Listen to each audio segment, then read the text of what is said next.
So they take a young girl, drive her a couple hours, sew her into a corpse, do some rituals, unsew her out of a corpse, and then drive a couple hours. And she gets back to home within 6 hours.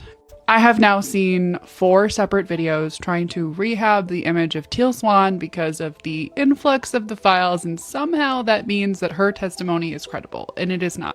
I am a survivor of a derivative therapy that came from Teal Swan, so let's talk about it. If you don't know who Teal Swan is, congratulations. She's made an entire living off of telling this satanic ritual AB story from her childhood, as well as a sprinkle of spiritual truths here and there, as well as a grift that has made people unalive.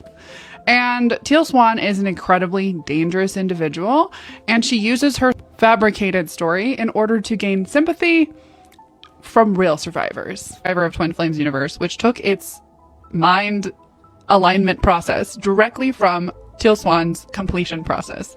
And Teal Swan got it from a person named Barbara Snow, a problematic therapist from Utah in the 80s and 90s who was caught implanting memories into her clientele. It's entirely possible that something happened to Teal Swan. It's much more possible that Teal Swan was put into some kind of trance, made to believe that things happened to her, and then also realized that if she ran with this story, she would get attention and more followers. If you want to know more about Teal Swan, you can watch The Deep End or my friend Let the Fresh Erin on YouTube. She has a really good series where she goes through all of the claims that Teal Swan has and comes to the same conclusion that I have. Think about something real quick, because I believe that the false memory implantation stuff was pushed forward in the news as a dominant narrative in order to hide stories of real ritualized abuse survivors.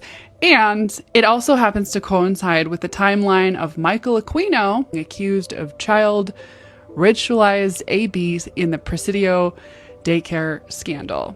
They were later let go off of it, but for some reason, the CIA continued to employ a man who was accused of ritualized AB, who also was running a cult. But I believe that they pushed forward this narrative of false memory implantation in order to cover up and hide the stories of real survivors.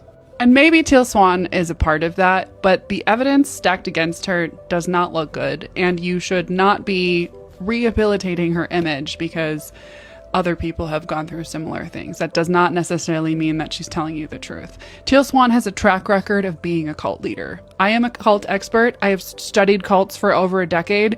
Teal Swan is a cult leader. Okay, thanks, bye.